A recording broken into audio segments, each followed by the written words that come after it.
Gloria a Dios. Dios les bendiga, hermano. Qué bueno es estar en la casa de Dios.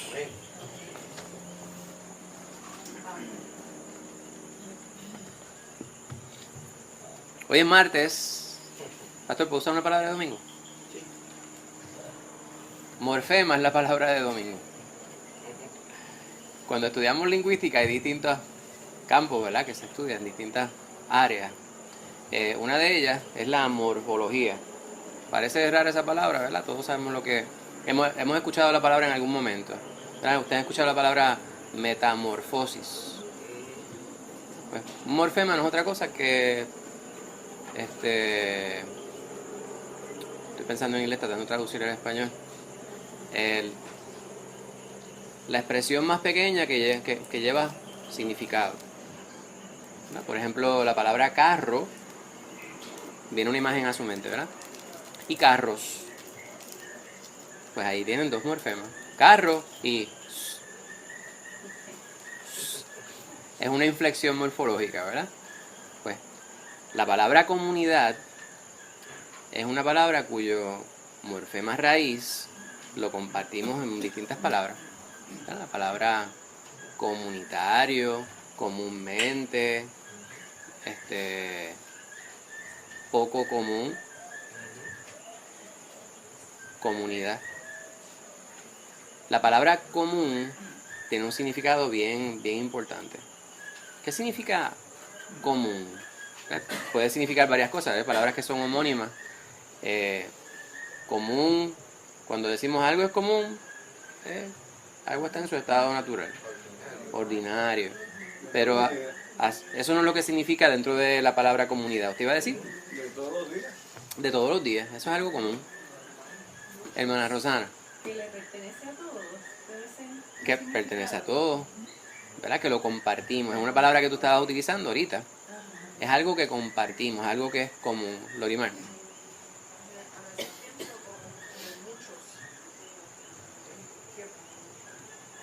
¿Sí? Que mucho, pues eso es común. Exacto. Es lo que estaba diciendo el pastor, ordinario. Bien, pues hoy el título del estudio de esta noche es la bendición de la comunidad. Para poder entender de qué bendición estamos hablando, tenemos que entender el concepto comunidad. La comunidad es eso. Es un grupo de personas quienes comparten distintas cosas. Cuando hablamos de comunidad, muchas veces pensamos en un lugar. Ahorita estábamos orando por el local donde vamos a establecer, ¿verdad?, nuestra congregación en este tiempo, si el Señor lo permite. Y hablamos de ese lugar, la comunidad, como si fuera un sitio. No obstante, la comunidad no es el sitio, sino las personas quienes están en el lugar. Al igual que la iglesia no es la estructura, sino quienes están juntos para servir al Señor. Y de eso vamos a estar hablando, ¿verdad? La bendición de la comunidad.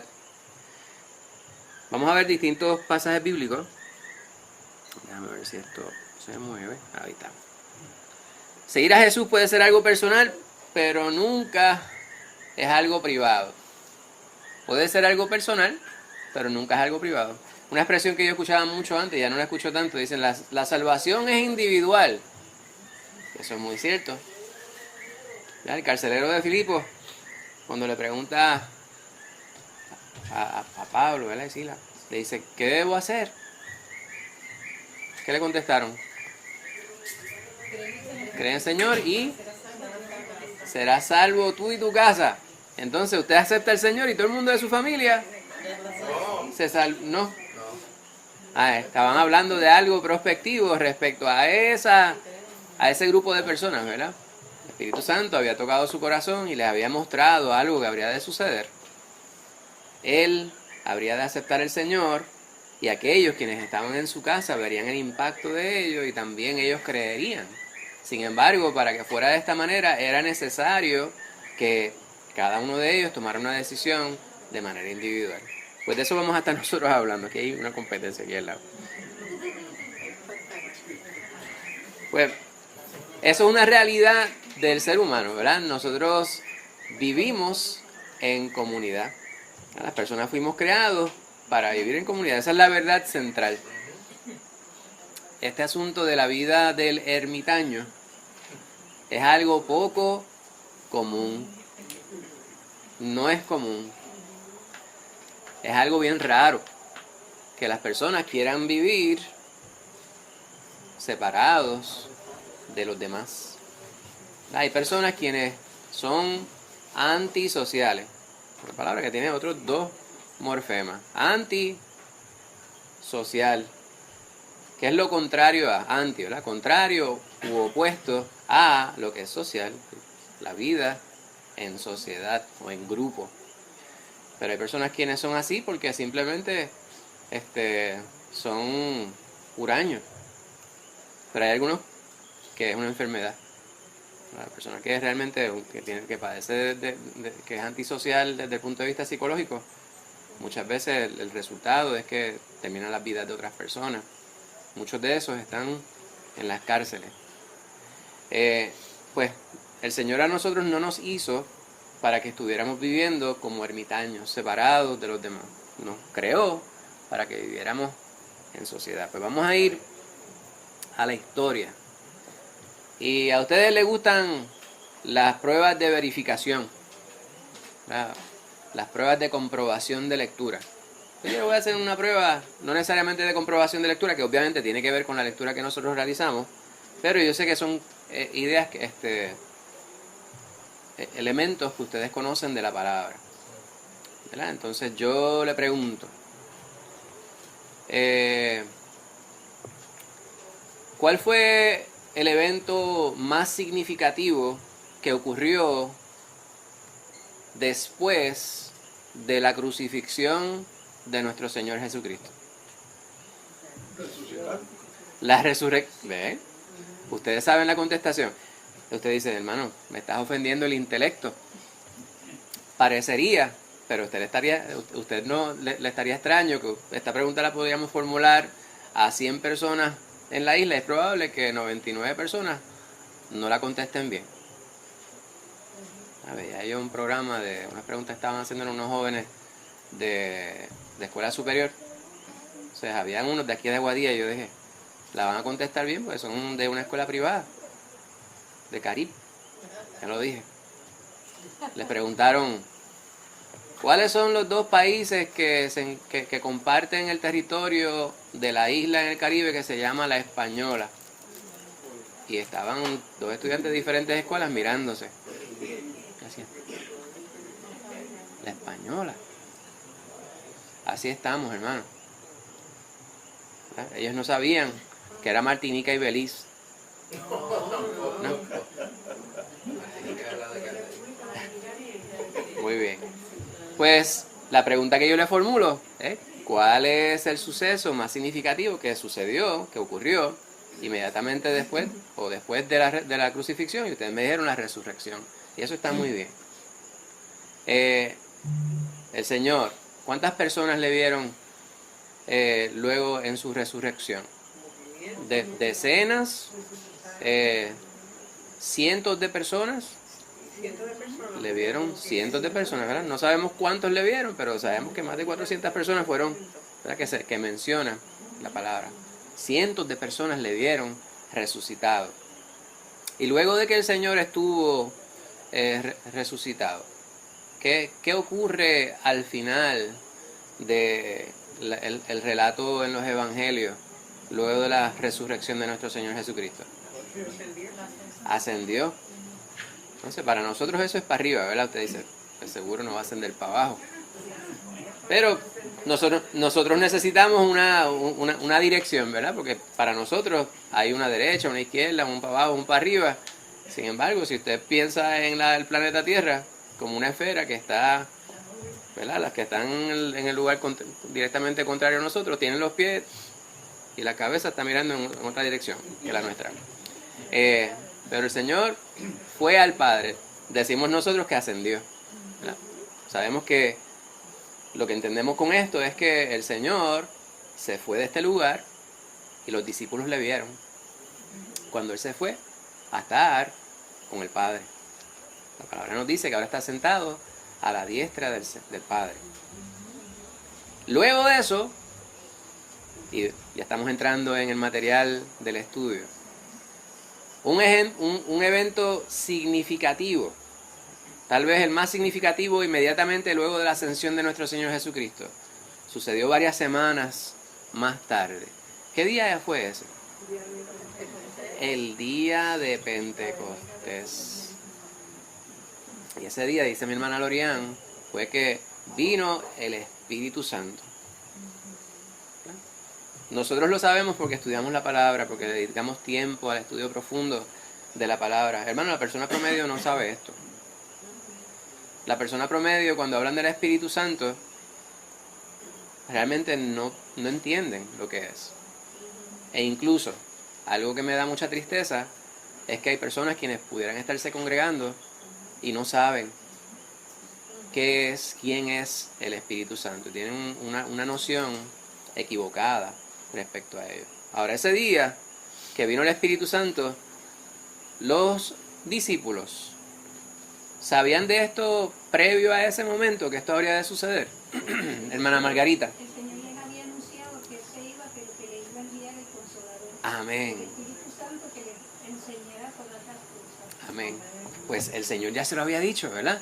Y la palabra que vemos nosotros en griego es parácleto. Aquel que camina al lado, que anda al lado. Y más bien aquel que es el de apoyo. El que nos apoya, el que nos ayuda, nuestro ayudador, nuestro consolador, dice la hermana Margarita, que es la palabra que aparece en la palabra, entre otras.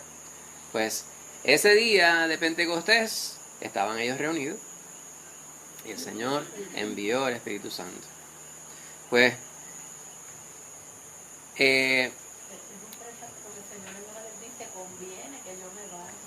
exacto. El Señor estaba con ellos de manera puntual, aunque Él ejercía su poder a la distancia. Vemos nosotros en distintas señales que hemos estado considerando en los estudios de los domingos. Sin embargo, el Paráclito, el Espíritu Santo, vendría a morar en los creyentes. El otro día, mi hermana Casimira me decía, el mismo Espíritu que está en mí es el que está en ti. A nosotros no nos debe extrañar que a veces nosotros vamos a decir algo y alguien se nos adelanta. Alguien dice esto, alguien dice lo otro, ¿verdad? No quiero molestar a la hermana Casimira hoy. Pero así hacemos nosotros. Vamos a decir algo y hermano, y de momento el pastor lo dice y usted dice, eso yo lo tenía en mi corazón en este momento. Lo estaba pensando justo antes de que él lo dijera. Y es que el Espíritu Santo se mueve en medio de la iglesia. Cuando le damos lugar, está ministrando, ¿verdad? Está sirviendo. Hermana Margarita. Y hay algo bueno que dice que nos redarguye de pecado. Amén.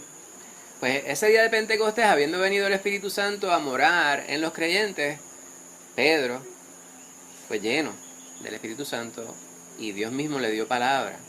El Espíritu habló a través del apóstol Pedro. Y dice la palabra que más de 3,000 personas aceptaron a Cristo. Nuevamente, jerga. ¿Qué significa jerga?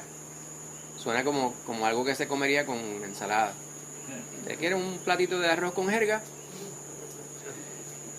¿Qué significa jerga? Una forma de hablar pueblerina, ¿verdad? Puede ser pueblerina, pero puede ser bien técnica.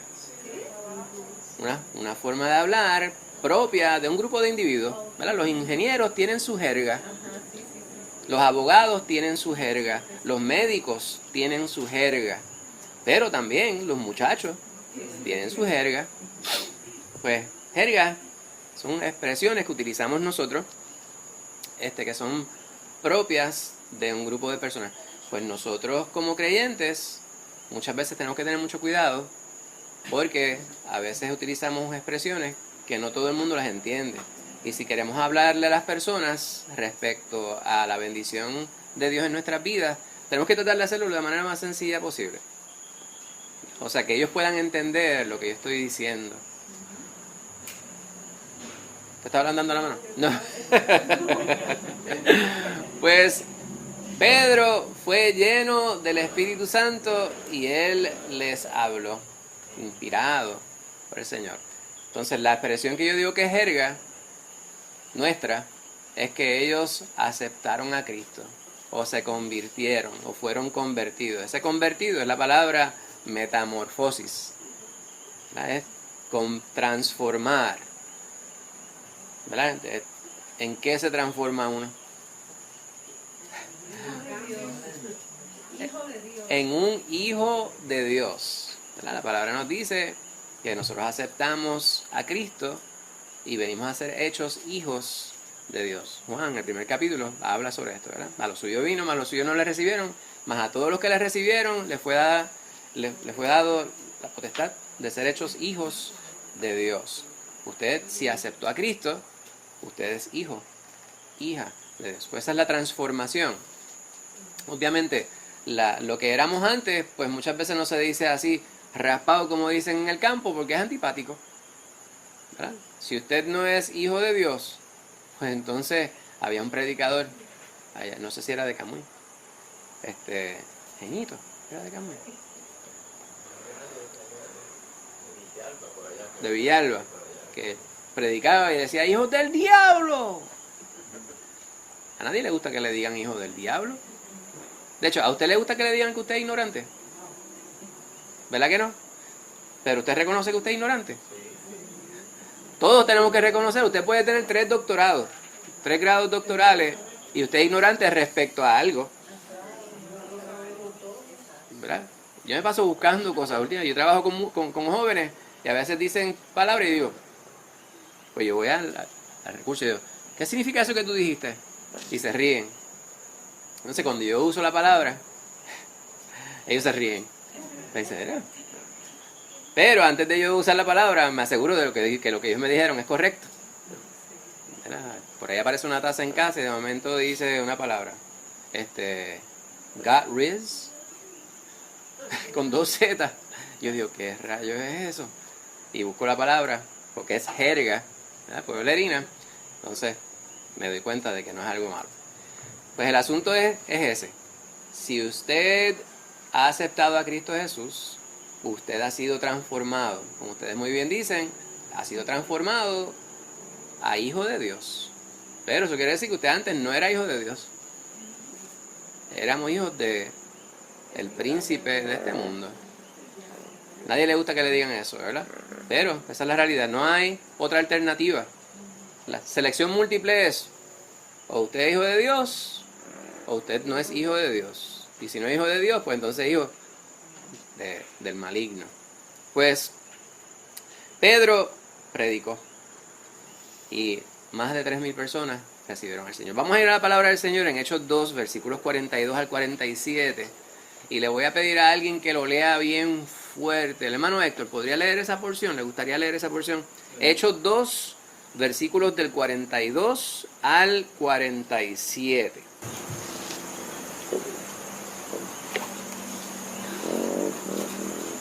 Y perseveraban en la doctrina de los apóstoles, en la comunión unos con otros, en el partimiento del pan y en las oraciones.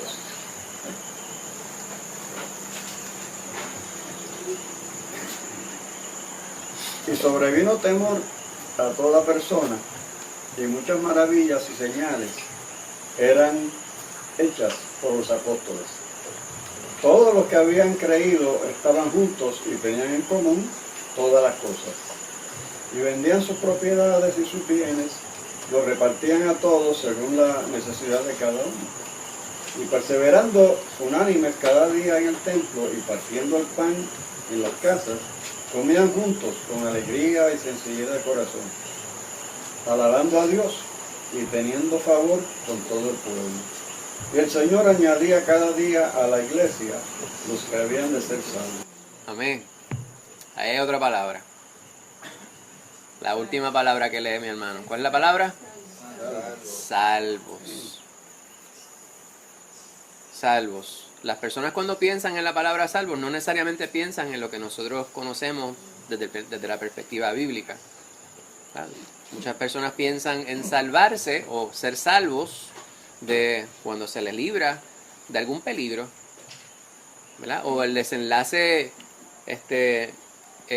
negativo de alguna experiencia. Hermana Margarito, te levanto la mano. Pusieron el nombre a una tienda. Exacto, ¿verdad que sí? Pero, Que conteste ese Alvarito. pero ya no. Pero eso es lo Es que cogieron en serio la cuestión esa de Europa. es una salvación del mundo, pero no una salvación espiritual. Correcto. ¿Verdad? Pues lo que las personas muchas veces entienden por salvación es otra cosa. Que también significa, ¿verdad? La palabra está bien utilizada desde la perspectiva de la dicción. No obstante, en lo que respecta al punto de vista existencial, ¿verdad? Bíblico, la salvación va mucho más allá de eso. No es solamente puntual, no es un momento, sino que es por perpetuidad, es por la eternidad, que es algo que pues a nosotros no nos cabe realmente en la mente. Nuestra mente es muy finita para poder entender lo que es la eternidad, pero la palabra nos muestra, el Espíritu Santo nos da entendimiento. Cuando yo digo que no lo podemos entender, no estoy menospreciando, ¿verdad?, su capacidad de poder entender lo que significa la palabra, pero la realidad es que nosotros en este cuerpo se nos hace bien difícil realmente internalizar lo que es eso de la eternidad. Ya lo entenderemos claramente, ¿verdad?, cuando el Señor nos transforme completamente. Nosotros vamos siendo transformados de día en día.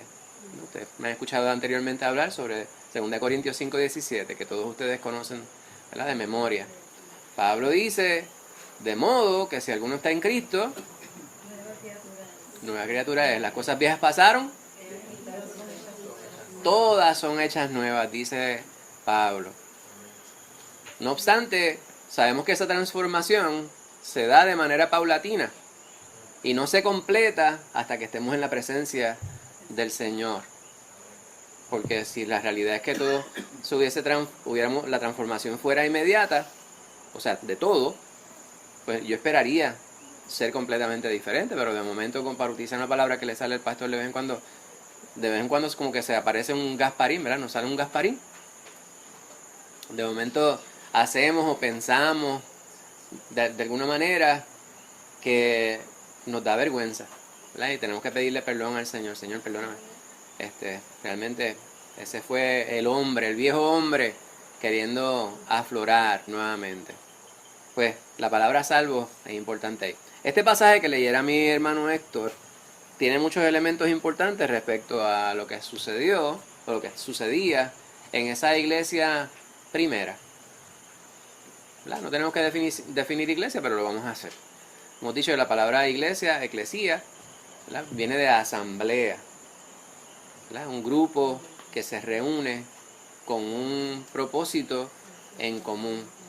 O sea que no necesariamente la palabra eclesía, o eclesia, como algunas personas pronuncian en griego, necesariamente se refiere a personas con intención de agradar a Dios. Es una palabra bastante común también. No obstante, ha venido a utilizarse casi de manera exclusiva para referirse a las personas quienes son creyentes. No obstante, tenemos que tener cuidado, porque no toda iglesia cree en el mismo Dios que creemos nosotros. ¿No? Porque está la iglesia de los santos del séptimo día, o de los últimos días. También están de los séptimo día, los de los últimos días, los mormones. Ellos se llaman iglesia, ¿verdad? No vamos a entrar en los pormenores de por qué, pero sabemos, hay evidencia fehaciente de que ellos no creen en Jesús, no creen en el mismo Dios que creemos nosotros de la manera que Él quiere que nosotros creamos en Él. Hermana Margarita. También el concepto de que la iglesia es un edificio. Correcto, hay personas quienes piensan en la estructura, ¿verdad?, como iglesia. Pues esa palabra pues se ha tergiversado, ha cambiado el significado y se ha modificado, y muchas personas piensan, a veces nosotros mismos pensamos, pasé por una iglesia, ¿verdad?, o ven para acá, ve a la plaza y hay una iglesia aquí, hay una iglesia allá. Pues la palabra se utiliza para eso. No obstante, el significado más importante es el que se refiere a las personas. La iglesia de Cristo, nosotros somos parte de la iglesia de Cristo, ¿verdad? Se es iglesia, no se va a la iglesia. No obstante, cuando nosotros salimos de nuestros hogares para reunirnos, decimos, voy para la iglesia, voy para el templo. Pues estamos viendo que esta iglesia primera, el grupo de personas quienes se reunían en el nombre de Dios para agradarle, tenían unas características particulares en la porción que leyera mi hermano Héctor. Algo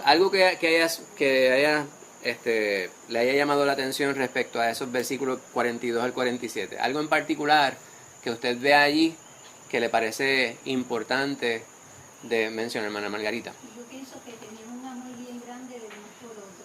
Amén. Y que verdaderamente estaban obedeciendo el mandato del Señor que decía que se amaren ellos como Dios los había amado a ellos. Amén. No vamos a ir sobre cada una de las palabras que están ahí porque el tiempo no nos daría, ¿verdad? Porque estoy mirando desde el versículo 42. La primera palabra que me viene a la atención es perseveraban. En la doctrina de los apóstoles, ¿verdad? Perseverar es persistir, es continuar, mantenerse en. La doctrina es la enseñanza de los apóstoles. Pues los apóstoles fueron aquellos quienes eran los que eran testigos del Señor, ¿verdad? Testigos presenciales. Ellos vieron al Señor, estuvieron con Él, vieron su resurrección. Eso era requisito para ser apóstol. Pues todos ellos tenían algo que enseñar que habían recibido directamente de parte de Cristo Jesús. Pues esa iglesia inicial persistía, insistía, se mantenía en esa enseñanza. Hermana Lorian. Y es bien importante entender que una de las obras grandes que está haciendo el Espíritu Santo, que Jesús mismo le había dicho, era que el mismo Espíritu le iba a recordar las enseñanzas de Jesús a ellos. Amén. Dice, Él les recordará todo lo que yo he dicho. O sea, que el mismo Amén. Espíritu Santo iba a hacer esa obra. Correcto. Pues todos ellos, y esto va consono con lo que estábamos diciendo, ¿verdad? El día de Pentecostés, el Espíritu Santo vino a ellos y posó en ellos. Entonces, dice que estaban ellos en comunión, ¿verdad? La comunión unos con otros. La comunión es esa unión, esa conexión necesaria, ¿verdad? Y una de las maneras que nosotros demostramos comunión con las personas es cuando comemos juntos. De poder sentarse a la mesa con alguien, eso es tener comunión. Obviamente, en este momento estamos teniendo comunión aunque no estamos comiendo. Estamos comiendo la palabra del Señor, que es el mejor alimento que pudiéramos nosotros recibir, hermana Casimira. Cuando se refieren al partimiento del pan, ellos se refieren ahí a la Santa Cena. A la Santa Cena, pero también a el alimento en común. Sí. Hacían diariamente el partimiento del pan espiritual. Sí, pero no todos los días necesariamente. Usted está hablando sobre la Santa Cena, sobre la Cena del Señor. Por lo menos de la manera que está redactado no indica cuán a menudo estaban ellos partiendo el pan, pero sí decía que ellos sí partían el pan, ¿verdad? Y sabemos que como ordenanza, y vamos a ver más adelante a modo de repaso, lo que el Señor pues nos dice respecto a lo que Él espera de nosotros en las dos ordenanzas, el bautismo y la Cena del Señor. Pero lo que usted dice sí es acertado. Sí partían ellos el pan. Podemos concluir que un partimiento del pan importante era el que realizaban ellos durante la Cena del Señor. Pero otra manera de poder entender lo que está diciendo Lucas aquí es que ellos consumían alimentos juntos. Estaban ellos unidos en todas las cosas. Hermana Casimira. Porque seguido al partimiento del pan, entonces sigue y en las oraciones. Correcto. O sea, como que va una cosa y después la otra. ¿Podrían ser juntas? Podrían ser juntas. No necesariamente de la manera que está redactado, ¿verdad? Pero sí. No descarto lo que usted está diciendo porque me parece que es bien acertado considerarlo de esa manera también. Pero El partimiento del pan lo menciona en el 46, de nuevo, pero con el contexto de que comían juntos con alegría y sencillez. Correcto. En la comunión también, ¿no? Amén. Parte de lo que implicaba el partir el pan. Entonces, esto tenía un efecto. Me parece que es bien importante que lo que estaba realizándose entre ellos tenía un efecto inmediato en las personas quienes eran testigos de lo que sucedía. Dice aquí que sobrevino temor. Y muchas veces la palabra temor se tergiversa cuando estamos hablando del temor que le tenemos a Dios. Las personas quienes hablan sobre un temor reverente, sí es un temor reverente, pero es un temor real. Ahora, el temor del cual se está hablando allí tiene que ver con la experiencia que estaban teniendo las personas quienes eran testigos de lo que veían ellos. Veían esta transformación en las personas, veían el impacto del Espíritu Santo obrando en sus vidas y cómo les unía y cómo tenían ellos todas las cosas en común. Eso realmente movía a las personas quienes veían. Entonces habla sobre el poder del Espíritu Santo obrando en ellos, ¿verdad? Cuando habla sobre las maravillas y las señales, está haciendo referencia directa a esto. Entonces, repite, pero de otra manera. Estaban juntos, ¿verdad? Todos los que habían creído estaban juntos. Y tenían todas las cosas en común. Hay algo bien importante. Estaban viviendo un momento histórico bien difícil. La persecución de la iglesia era algo real. Personas quienes se identificaban con Cristo o con los de Cristo podían perder todo, incluso sus vidas. Por lo tanto, el apoyo entre la iglesia en ningún momento era más necesario. Siempre es necesario tener el apoyo de los hermanos para todo. No obstante, estaban viviendo un tiempo, como en muchos lugares todavía se vive y se está viviendo con gran intensidad, que las personas están siendo perseguidas y no encuentran a quienes acudir. ¿A quién usted acude cuando usted tiene necesidad? Sino a los de usted. Usted piensa en su familia. Voy a acudir a mi familia. Pues mira alrededor. Esta es nuestra familia. Hermana Rosana. Yo creo que por eso se dice en Hebreos que no dejando de congregarse, según algunos lo tienen por costumbre, y más cuando ves que ese día se acerca. Correcto. Amén. ¿Verdad? Que tenemos que estar unidos mientras las cosas se ponen más difíciles. Amén. ¿Verdad? Amén. Y la hermana Rosana estaba hablando sobre esto ahorita en la porción de oración, ¿verdad? Cómo es que nosotros estamos prestos, dispuestos a ayudarnos los unos a los otros cuando tenemos necesidades y podemos confiar de que eso es así. ¿Verdad? No hay que ir, ¿verdad? Obviamente sería muy bueno que usted pudiera tener vecinos quienes fueran personas temerosas de Dios o personas amables quienes puedan darle la mano en el momento de necesidad. Sin embargo, siempre deberíamos poder acudir a nuestros hermanos en la fe, nuestros hermanos en Cristo, que es nuestra familia por perpetuidad. Porque lamentablemente tenemos que aceptar que va a haber muchos familiares de sangre que nosotros no veremos en la eternidad. Sin embargo, a nuestros hermanos en la fe, esa es la familia que siempre habremos de ver por perpetuidad. Así que acostúmbrese a esta cara. Bueno, no, porque voy a tener una cara más linda en ese tiempo. Pues estaban... Adelante, hermana Casimira. Yo vuelvo otra vez a lo del pan. Aquí sí especifica, dice, Sí, perseverando unánimes cada día en el templo, y viene y después de la coma, partiendo el pan en las casas, comían juntos. O sea, como que hay una diferencia entre el pan y este pan. Uno era en la casa. correcto. y otro era en el templo. Muy bien. Ahora, algo bien importante que decía aquí es sencillez de corazón. Eso tiene que ver con una de las características que espera Dios de parte de sus hijos. ¿Qué significa sencillez? ¿Ah? Humildad. ¿Verdad? Muchas veces nosotros definimos las palabras a base de lo contrario, de los opuestos. Lo contrario de, sencillez es complejidad, ¿verdad? Soberbia, arrogancia. En este caso, humildad, como dice mi hermana Lucy, es una de las palabras sinónimas de esta expresión. Sencillez de corazón. O sea, sin alardear de nada. ¿Verdad? Estaban juntos, compartían todas las cosas y no había este asunto de estarle sacando en cara las cosas a nadie. Todo era genuino. Y algo que no menciona Lucas allí, pero que queda implícito, es lo que estaba diciendo mi hermana Margarita ahorita, ¿verdad? Que había amor entre ellos. Era un amor genuino.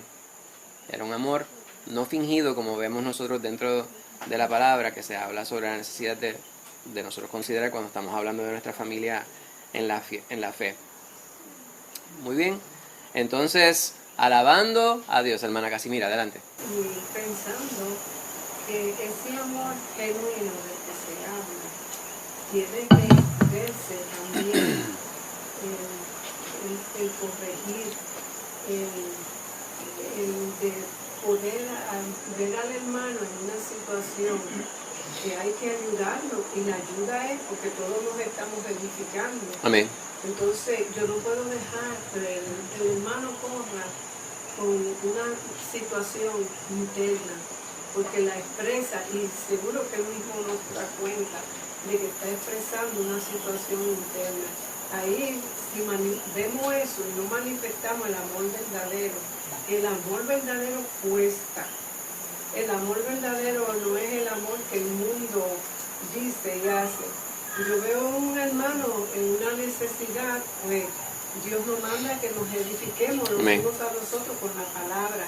Yo estoy manifestando mi amor hacia Él, porque no quiero que en esa situación de error o de pecado, Amén. yo vea a mi hermano y sigue indiferente. Ese no es el amor, porque yo estoy seguro, como Pablo, que corregía y amonestaba.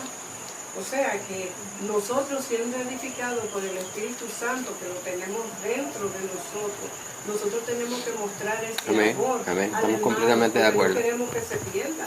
Amén. Amén. No queremos que se pierda. Y ese es el amor que tenemos Es que bien expresar. importante, ¿verdad? Ahora, esa iglesia original, estamos hablando de todas las cosas que ellos tenían en común y las cosas que practicaban, en las cuales participaban. Decía yo que la palabra amor no se refleja aquí, pero queda implícita básicamente en las cosas que están ellos realizando. Y algo bien importante que menciona al final de la porción que leyera mi hermano Héctor es que estaban alabando a Dios. Eso es central en todo. Estaba Dios morando en ellos en el Espíritu, a través del Espíritu Santo, en forma del Espíritu Santo, y esto los movía a ellos a alabarle. Y teniendo favor con todo el pueblo. Teniendo el favor con todo el pueblo. Y esa expresión es categórica, ¿verdad? Hay personas quienes dicen, pero está hablando del pueblo del Señor. Sí, pero está hablando de respecto a todas las personas quienes le rodeaban. Dios le estaba dando gracia delante de las personas. Las personas veían cómo este grupo de personas se manifestaba. Hoy día un problema grande, ¿verdad? Y queda reflejado en distintas obras literarias, lo vemos nosotros en las críticas por la radio, lo vemos en representaciones gráficas en el cine, que se habla mucho sobre la hipocresía dentro de la mal llamada iglesia. Cuando digo yo mal llamada, es que si hay hipocresía, lo que hay son un montón de actores, por lo tanto no puede ser iglesia. Y es lamentable, ¿verdad? Este grupo de personas, quienes estaban ahí, esa iglesia, la gente los miraba y veía cómo estaban ellos unánimes, y cómo compartían todo, y como todo era genuino, y como el amor era uno que era evidente entre ellos, y tenían ellos algo en común, que era alabar y servir a Dios. Pues esto ciertamente creaba temor en las personas, porque ellos podían ver el poder de Dios obrando en ellos, ¿verdad? Habla sobre las maravillas que se veían, sobre las señales que eran hechas por parte de Dios a través de la iglesia. Pues aquí, cuando habla de todo el pueblo, está refiriéndose a aquellos quienes habían aceptado a Cristo y a aquellos quienes ahora estaban conociendo.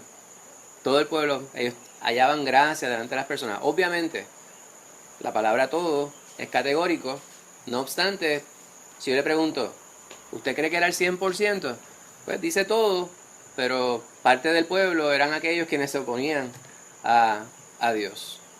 Por lo tanto, ese todo es casi todo. Pero esto es la antesala para preparar la próxima oración.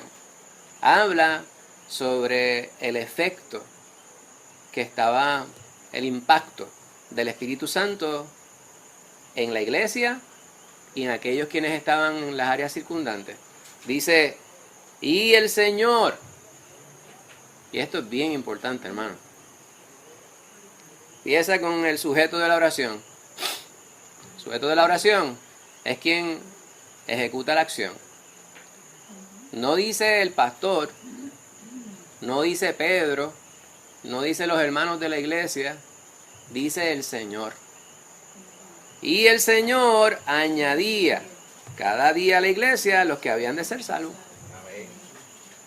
Usted puede caminar todo el pueblo de Isabela, gritando, hablando bien fuerte para que todo el mundo le oiga hasta que se quede sin respiración, esforzándose. No estoy diciendo que eso esté mal.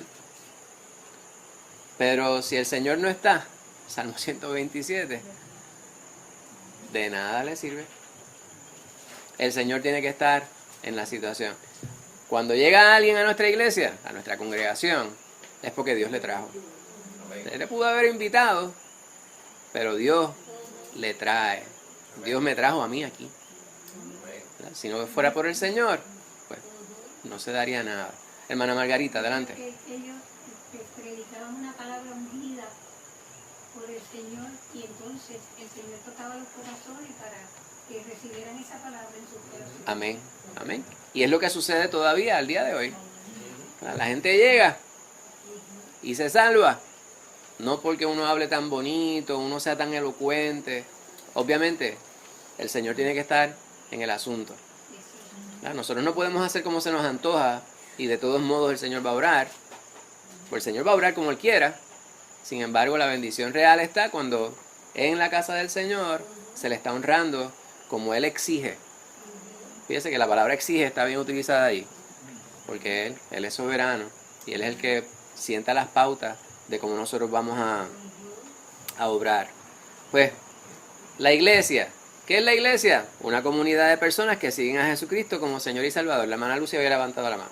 No, hermana Casimira. Sí, yo estoy mirando que la palabra dice, el Señor añadía cada día a la iglesia, los que habían de ser salvos.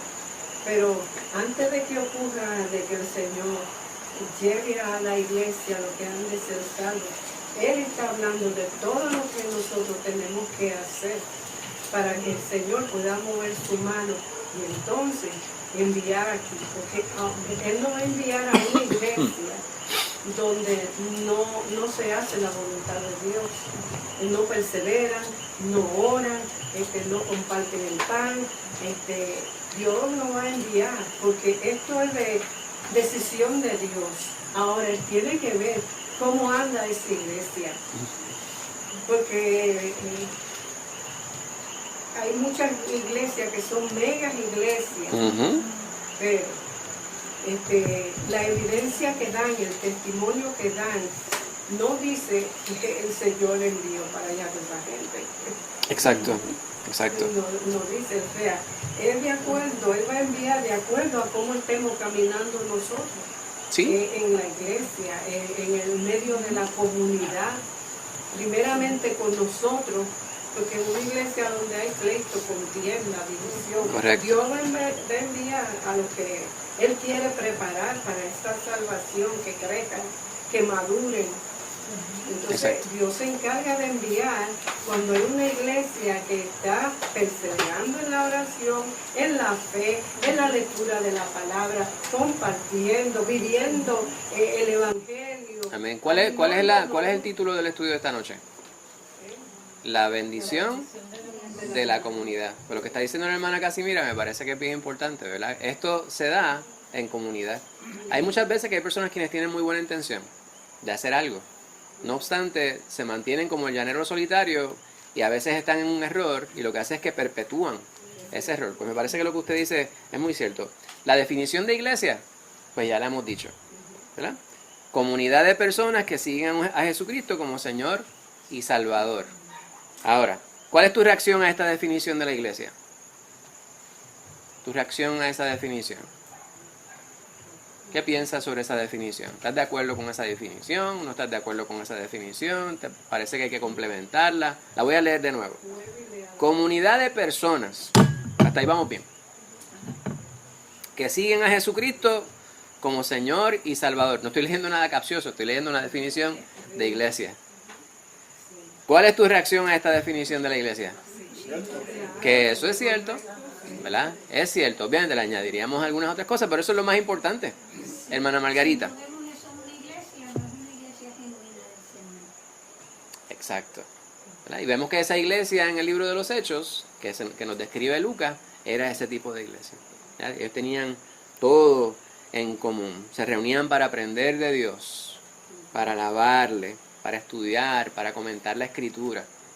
Usted dice, ¿están hablando de nosotros? Pues gloria a Dios. Nosotros tenemos que mantenernos así, porque ese es el modelo de la iglesia que el Señor quiere para nosotros, ¿verdad? También se reunían para servir a Dios. Hay personas quienes tienen más interés en servirse a ellos. Ahí no hay nada malo en usted querer servirle a los demás, porque para eso es que estamos también, para ministrar, ¿verdad? Para servir. Eso es lo que somos servidores. Sin embargo, lo más importante es exaltar el nombre de Dios, glorificar a Dios. Y se apoyaban los unos a los otros. Amén. Propósitos de la iglesia. Voy a mencionar por lo menos 2 propósitos. Primeramente, existir como una comunidad de seguidores de Cristo que se apoyan, animan y capacitan unos a otros. ¿Están de acuerdo con eso? Otro propósito. Servir como representantes del reino de Dios para poder realizar su obra en el mundo. Amén. Pues son 2 propósitos. Pudiéramos hablar sobre muchos otros propósitos. Esos son 2 puntuales que podemos nosotros considerar. Entonces, algo que sucedía en aquella iglesia era que ellos vendían sus propiedades para poder ayudar a los demás, ¿verdad? La palabra puede usarse mal si sacamos eso de contexto. Hay personas quienes lo han hecho. Lamentablemente, lo pueden utilizar para lucrarse. La iglesia no está para lucrarse. El Señor no nos dice a nosotros que tenemos que vender nuestras casas para nosotros dárselo a la congregación. No obstante, sí nos muestra el modelo de iglesia que nosotros somos responsables los unos por los otros. No solamente que usted debe tener la confianza de poder acudir a sus hermanos, ¿verdad? Obviamente hay una estructura, ¿verdad? Dentro de la iglesia, pues tenemos un pastor y a través de él nosotros canalizamos la información. Y ciertamente hay confianza entre los hermanos y usted puede canalizarlo a través de cualquier hermano de la iglesia. A lo que voy con esto es que nosotros somos responsables los unos por los otros. No solamente que usted puede tener la confianza, sino que también yo tengo la responsabilidad. Cuando el Señor se acerca a Caín y le dice, y Abel, tu hermano, y él le dice, ¿acaso soy yo guarda de mi hermano? Y el Señor no le contesta, pero la contestación está implícita. ¿Soy yo guarda de mi hermano Héctor? Y la contestación es sí, y viceversa. La hermana Casimira ahorita estaba hablando sobre nuestra responsabilidad de corregirnos los unos a los otros, en amor, en humildad, en mansedumbre, dice la palabra. Pues es necesario que nosotros practiquemos eso. Y eso es lo que se veía en esa iglesia primera. Muchos fuera de la iglesia querían saber qué había transformado a los discípulos de Jesús. Y ese era el temor. Las personas quienes estaban interesados y veían, ¿verdad?, esta obra del Espíritu Santo. Hermana Lucy. Este momento de Pentecostés transformó de hecho en más sabiduría a los discípulos del Señor, que antes se pasaban preguntándole por todo, y ya como que adquirieron una sabiduría total, ¿verdad? Amén. Llenos del Espíritu. El Espíritu hablaba a través de ellos, ¿verdad? Juan 13, 34 al 35. Palabra de Cristo Jesús. Dice, un mandamiento nuevo os doy, que os améis unos a otros, como yo os he amado, que también os améis unos a otros. En esto conocerán todos que sois mis discípulos, si tuviereis amor los unos con los otros. El amor es importantísimo, pero no puede ser cualquier amor. Tiene que ser genuino. Y hay que trabajar en ese amor. Hay cosas que a veces se nos hace difícil digerir respecto a aquellos quienes somos llamados a amar. El pastor ahorita hablaba sobre diferencias que pudiera haber. Podemos tener muchas diferencias en las cosas misceláneas. No obstante, en lo que es fundamental, tenemos que estar de acuerdo. No hay duda de que solamente en Cristo hay salvación. Hermana Casimira. Y hay un genuino amor, porque Él se entregó a sí mismo. Ese es el Amén. verdadero amor. Amén. El mismo. Pues la palabra nos dice, ¿verdad? Cristo Jesús mismo nos manda, hablándole a sus discípulos, y esta palabra se reverbera 2000 años hacia el futuro y nos alcanza el día de hoy y nos dice que nosotros tenemos que amarnos los unos a los otros de la manera que Cristo nos amó. Sacrificio. Ese es el modelo. Es un amor sacrificial, es un amor genuino, es un amor íntegro, es un amor desinteresado.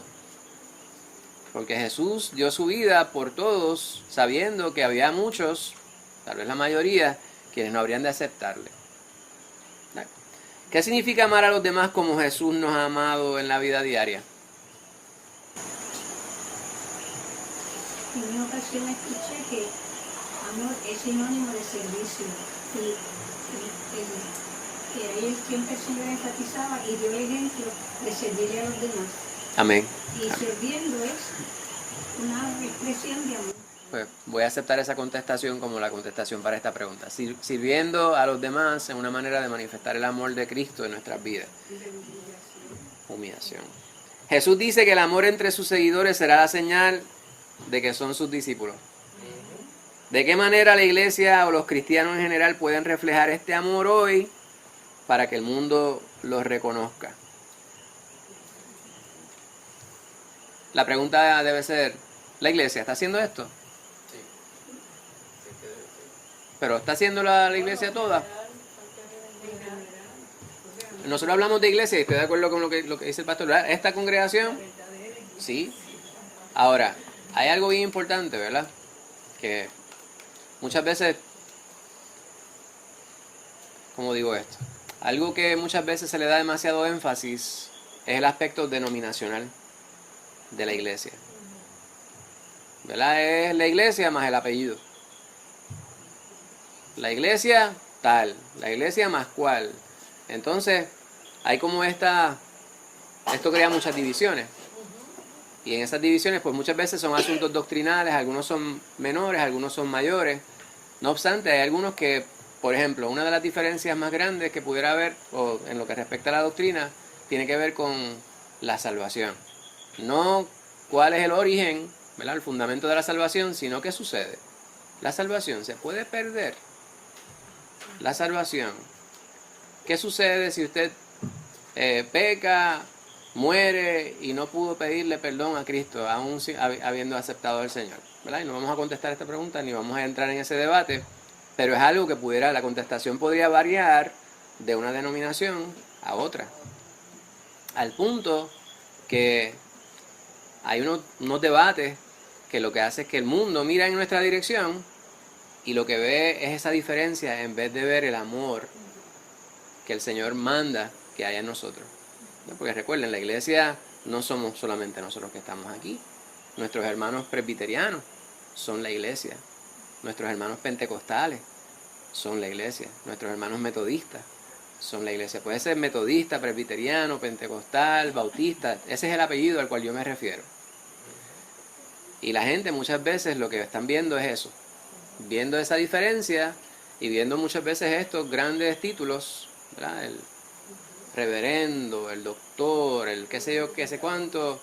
Entonces se enfrascan en unos debates que la palabra misma nos advierte. Son estériles esos debates. Ahora, el amor está en la iglesia, seguro, porque Cristo está en la iglesia. Amén. 1 Corintios 12, versículos 12 al 14 y 17 al 18. 12 al 14. Rosana, ¿tú podrías leer esa porción? 1 Corintios 12, versículos 12 al 14. 1 Corintios 12, 12 al 14 dice: porque así como el cuerpo es uno y tiene muchos miembros, pero todos los miembros del cuerpo, siendo muchos, son un solo cuerpo, así también Cristo. Porque por un solo espíritu fuimos todos bautizados en un cuerpo, sean judíos o griegos, sean esclavos o libres, y a todos se nos dio a beber de un mismo espíritu. Además, el cuerpo no es un solo miembro, sino muchos. Esta es la iglesia. Y esto lo hemos hablado, ¿verdad? En tiempos recientes estuvimos hablando precisamente sobre cómo se componía la iglesia. Y todos los miembros del cuerpo ¿verdad? Esa es la alegoría. Es representativo de cada miembro de la iglesia. No todos somos ojos, no todos somos pies, no todos somos manos. Algunos dirían que yo pues podría ser nariz. Pero dice que el cuerpo no es un solo miembro, sino muchos. Al punto de que Pablo en Efesios dice que Cristo es que parte de ese cuerpo. La cabeza, pues el cerebro, ¿verdad? Es la parte que controla el resto del cuerpo, la que dirige la palabra, es la palabra más mejor ahí, ¿verdad? Es el miembro que dirige, orquestra el resto del cuerpo, la mente, ¿verdad? Nos necesitamos unos a otros, somos una comunidad de igual reunidos en un cuerpo y no hay uno que sea más importante que el otro. Hay un orden, ¿verdad? Hay un orden y nosotros nos sometemos a ese orden porque es necesario. Dios es de orden. No obstante, Él nos ve a nosotros todos como una misma cosa. En 1 Corintios 12, versículos 17 al 18 dice, si todo el cuerpo fuese ojo, ¿dónde estaría el oído? Si todo fuese oído, ¿dónde estaría el olfato? Mas ahora Dios ha colocado los miembros, cada uno de ellos, en el cuerpo que Él quiso. Amén. Pregunto. Pablo compara la iglesia con un cuerpo en el que cada miembro tiene una función específica, ¿verdad? Eso lo entendimos. La pregunta es la siguiente. ¿Cómo podemos valorar y apoyar los dones y roles de otros dentro de nuestra comunidad de fe? ¿Cómo podemos valorar y apoyar los dones y los roles de otros dentro de nuestra comunidad de fe? Fíjense, el pastor ahorita, todo lo que hemos estado haciendo tiene algún tipo de relevancia con lo que estamos nosotros estudiando. Él decía, acciones de gracia. Él decía, usted no tiene que dar gracias solamente, ¿verdad? Usted puede darle gracias a Dios, usted puede darle gracias a un hermano. Hermana Casimira estaba reconociendo, ¿verdad? Algo que a él no le gusta, ¿verdad? Que mencionen, ¿verdad? Porque todos nosotros queremos darle siempre la gloria a Dios. Pero eso es importante, es algo que yo siempre subrayo, ¿verdad? La palabra nos manda que lo hagamos. Honor, ¿verdad? Hay que honrar, ¿verdad? A los que presiden sobre nosotros también habla la palabra. Pues reconocemos lo que hacen los hermanos, ¿verdad? Hay gente, ¿verdad?, que le gusta trabajar tras bastidores. Hay una señora que está sentada por allá en una sillita, que es la que coordina todos los eventos. Entonces usted dice, necesito allá un chicle color anaranjado que tenga 4 puitas. Y dice, yo sé dónde conseguir eso. Y usted va y habla con la hermana Angie Río Llano. Y ella, pues, y eso sale del corazón, ¿verdad? Nunca la he visto ella molesta por algo que estemos nosotros. La he visto molesta, por lo menos que me parece, pero no por nada que hayamos estado haciendo dentro de la iglesia. Son personas que les gusta trabajar, ¿verdad? Hermano mío, y así pudiera seguir mencionando todos los hermanos de la iglesia, alguna particularidad. Personas, a veces nosotros decimos, ¿y cuál es mi ministerio? ¿Verdad? Hay distintos ministerios y usted los puede ver dentro de la palabra. No hay cristianos sin don. Eso no existe. Dios nos ha capacitado a todos de alguna manera. Y hay veces que nosotros realizamos nuestros dones de una manera extraoficial. Persona, ¿a quién usted va? Y usted llega a la iglesia, usted llega a la congregación, al culto, al servicio que sea, el día que sea. La mera sonrisa de esa persona y el abrazo genuino y la palabra de bendición que proclama sobre su vida, ¿verdad?, es parte de su ministerio. Eso es un servicio que usted le está dando. El mero hecho de que usted dice, hoy yo me siento chava, pero estoy aquí. Y eso es una bendición, ¿verdad? Pues de esa manera, ¿verdad?, es necesario nosotros valorar y apoyar los dones y los ministerios de nuestros hermanos según nosotros los podamos ver. Y es bien importante comunicarlo. No todos nosotros somos comunicativos. La hermana Miriam, que mora con el Señor, la palabra que utilizaba era presentado. ¿Ves? Yo tengo que reconocer, yo soy bien presentado. Presentado en el sentido, bueno, yo quiero hacerlo, ¿verdad? Yo me atrevo a hablar con las personas y a veces digo las personas, y a veces un poquito más explayado de lo que debo.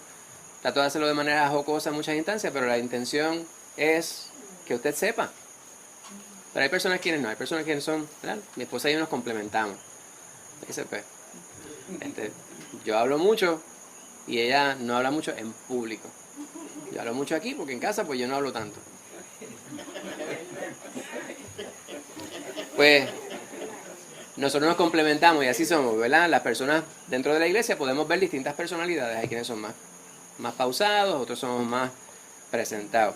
Pues hay que saber reconocer la bendición que es cada hermano para nuestras vidas. Si cada parte del cuerpo tiene un propósito asignado por Dios, ¿cómo podemos descubrir y utilizar nuestros propios dones para el bien de la iglesia y la sociedad? Yo creo que lo que acabo de disertar, pues queda cubierto esto. Primera de Pedro 2, versículos 9 al 10, hermano, como vamos, el tiempo va progresando. Yo voy a leer esto rapidito. Y esta parte ustedes la conocen también, ¿verdad? Vosotros sois linaje escogido, primera de Pedro 2. Real sacerdocio, nación santa, pueblo adquirido por Dios. 4 cosas dice. Linaje escogido, casi nada. Real sacerdocio. O sea, cuando estamos hablando de la realeza, pero sacerdocio. Nación santa, pueblo adquirido por Dios, para que anunciéis las virtudes de aquel que os llamó de las tinieblas a su luz admirable. El propósito de nosotros es proclamar la verdad de Cristo, reconociendo que donde estábamos nosotros antes eran las tinieblas y ahora estamos en su luz admirable. Vosotros que en otro tiempo no erais pueblo, pero que ahora sois pueblo de Dios, que en otro tiempo no habíais alcanzado misericordia, pero ahora habéis alcanzado misericordia. ¿Verdad? La iglesia ha estado unida como comunidad. Y muchas veces, en el día de hoy, miramos más las subdivisiones, denominaciones, etcétera, que otra cosa. Sin embargo, somos una sola iglesia. Obviamente, hemos hablado sobre que para identificarse como iglesia o para poder subrayar la realidad como iglesia, tenemos que ver el fruto de ese grupo de personas. ¿Amén? Tratando de avanzar aquí, hermano. El pasaje menciona que antes no éramos pueblo, pero ahora somos pueblo de Dios. ¿Cómo debería este cambio de identidad influir en la manera en que nos relacionamos con los demás, tanto dentro como fuera de la iglesia? La palabra me parece que es bien importante. Antes no éramos pueblo de Dios, ahora somos pueblo de Dios. ¿Esta verdad?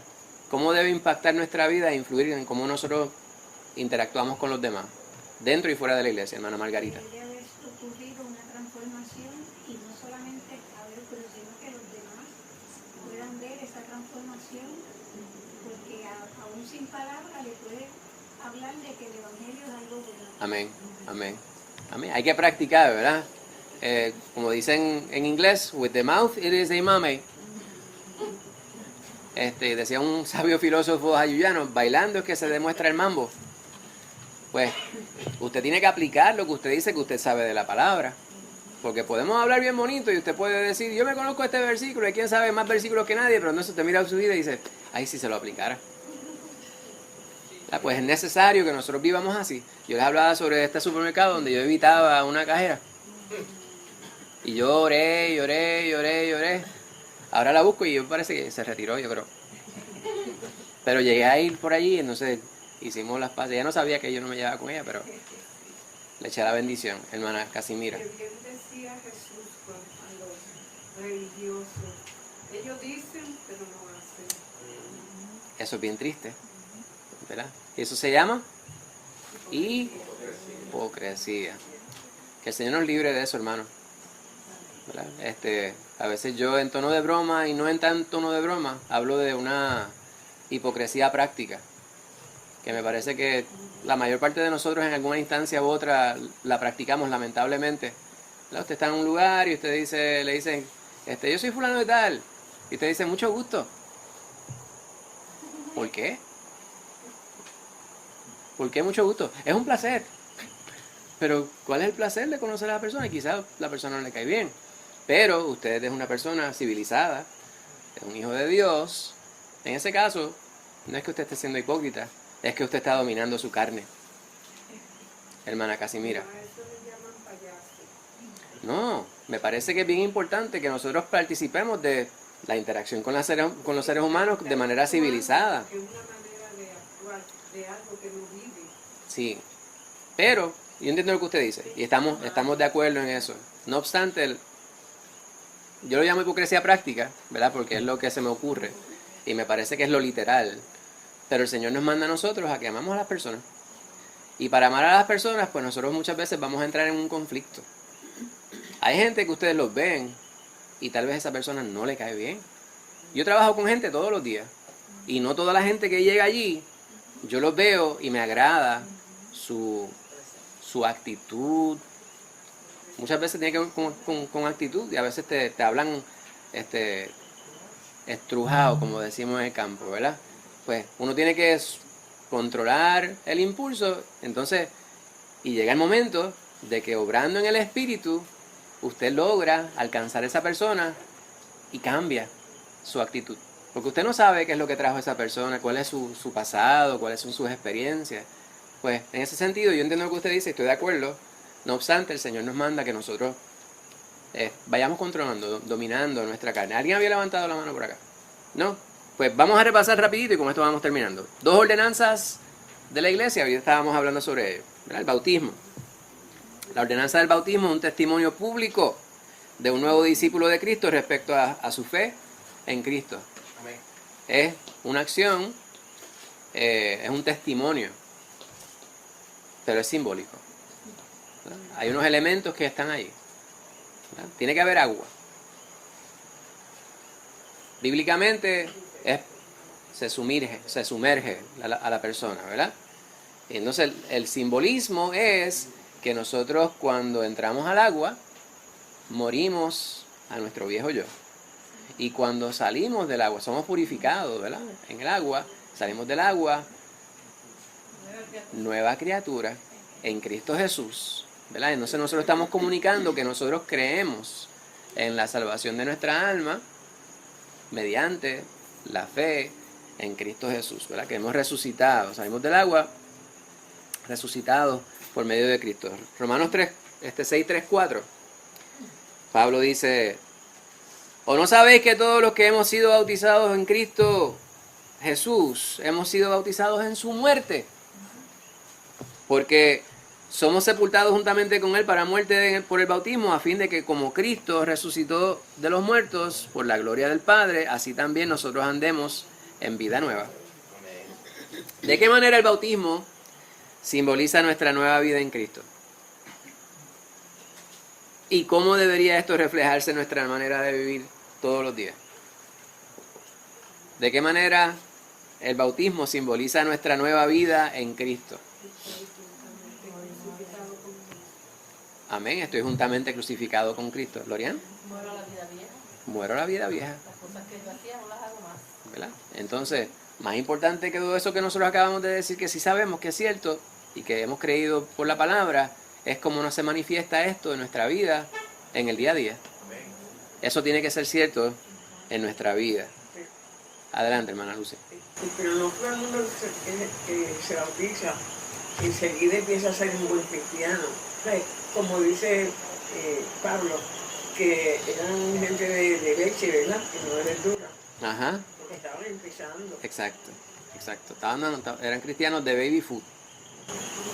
Pero ¿Verdad? yo creo que siempre se ve un cambio grande.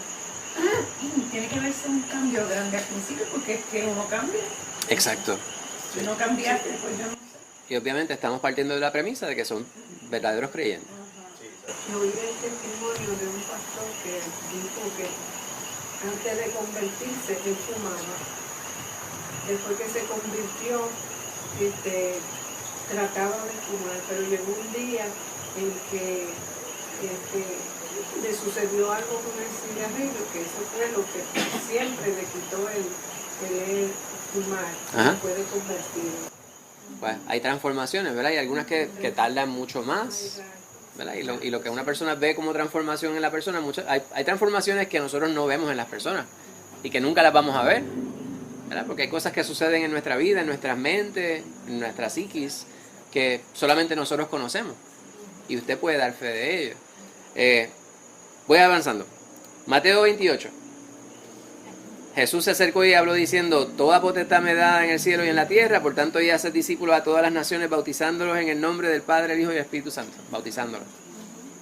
El Señor mandó a bautizar, enseñándoles que guarden todas las cosas que hemos mandado. De aquí yo estoy con vosotros todos los días hasta el fin del mundo. Amén. Hechos de los Apóstoles 2, 37 al 41, también se hace referencia al bautismo. No lo voy a leer, ¿verdad? Pero son otras referencias. Voy a decirle para que lo apunte. Hechos de los Apóstoles 2, 37 al 41, que fue la porción justo antes de la porción que leyera mi hermano Héctor hace un momento. El propio Jesús estableció esta ordenanza para la iglesia durante la última cena antes de su crucifixión. Me estoy refiriendo a la cena del Señor. Lucas 22, versículos 19 al 20 dice: y tomó el pan y dio gracias y lo partió y dijo: este es mi cuerpo que para vosotros es dado, haced esto en memoria de mí. De igual manera, después que hubo cenado, tomó la copa diciendo: esta copa es el nuevo pacto en mi sangre que por vosotros es derramada. Esto es una práctica que el Señor nos manda que nosotros realicemos juntos, ¿verdad? En memoria de Él, en memoria de su muerte. Y Él dice que lo vamos a practicar ¿hasta cuándo? Hasta que Él venga. La última pregunta, bueno, la penúltima pregunta. ¿Cómo fortalece la cena del Señor la unidad y el sentido de comunidad dentro de la iglesia? ¿Cómo fortalece la cena del Señor la unidad y el sentido de comunidad dentro de la iglesia? Recordamos la muerte del Señor, ¿verdad? Y eso, tenemos la misma unión común en el Espíritu. Amén. Amén. Es una ocasión también de que si yo sé que he pecado contra mi hermano, esa es la ocasión para yo ir y pedir perdón. Amén. Amén. Es una ocasión para eso. Exacto. Y para arrepentirnos. Amén. Es una buena ocasión. Amén. Lucy. Que significa el centro del Evangelio, porque es la muerte en la cruz de nuestro Señor, la sangre que vertió, el cuerpo que él dio. O sea que la Santa Cena significa exactamente eso, el centro. Amén. Pues hasta aquí nos ha traído el Señor, hermano. Le dije que esa era la penúltima pregunta, porque la pregunta final es: ¿qué usted aprendió de lo que acabamos nosotros de discutir? ¿Verdad? El título del estudio era La bendición de la comunidad. Pero realmente es que se acortó el título, porque el título debió haber sido La bendición de la comunidad en Cristo, de los hermanos en la fe, quienes siguen las ordenanzas de nuestro Señor y son fieles a Él. Eso no hubiese cabido en un solo slide. Así que la bendición de la comunidad. ¿Qué aprendimos del estudio? Algo que usted se lleva, que usted dice: esto yo lo sabía, pero lo reforcé a través del estudio de la palabra. Pues la importancia de la unidad de la iglesia. Amén. Hermana Margarita. La importancia de estar juntos y de practicar el amor verdadero, amor cristiano. Hermano, ¿ustedes saben por qué yo soy maestro? Yo amo lo que yo hago, ¿verdad? Por vocación, yo creo que yo tengo vocación de maestro. Y yo llevo 32 años en el magisterio. 29 años donde estoy trabajando, 32 años en el magisterio. Yo soy maestro porque tengo estudiantes. Si yo no tuviera estudiantes, yo no sería maestro. Entonces tendría que ir a un espejo y enseñarme, y eso sería un problema. Porque yo no soy buen estudiante tampoco. Pues, nosotros somos iglesia porque nos tenemos los unos a los otros. No existe una iglesia de uno. Somos una unidad en Cristo, pero somos una comunidad. Es bien importante que recordemos eso, ¿verdad? Todos en la comunidad necesitan de nosotros. Ninguno de nosotros es indispensable, sin embargo, todos nosotros somos necesarios. Sonaría contradictorio, ¿verdad? Es bien importante que nosotros no subestimemos el ministerio que Dios nos da. Cada uno de ustedes es importante, es bien importante que cada uno de nosotros nos esforcemos en estar juntos y en realizar la obra que el Señor nos ha mandado como congregación. estoy hablando, ¿verdad?, a nivel local, congregación, ¿verdad?, como la iglesia mayor, pero nosotros conocemos lo que tenemos de inmediato, así que cultivemos lo que nosotros tenemos, porque me parece que ustedes para mí son una gran bendición y el Señor quiere que lo continuemos haciendo y podamos ser de bendición para la comunidad donde nosotros nos encontremos. Hermana Casimira. Y que somos una comunidad para que nos sigan. Exacto. Amén. Para hacerlo eso. Amén. Hermana Ita, ¿usted había levantado la mano? Sí, pues que en Cristo somos En Cristo. uno, como dice Pablo. Amén, amén. Pues hasta aquí nos ha traído el Señor. Me extendí un poquito. La semana que viene, uniéndose a Jesús en la misión, es el título del estudio. Y estaremos viendo varios pasajes, algunos en Mateo 4, Lucas 10, Hechos 1, Romanos 12, Efesios 4. Pues léase de Génesis a Apocalipsis y de seguro no fallará en estudiar bien lo que tenemos que discutir ese día. Les invito a tener una palabra de oración.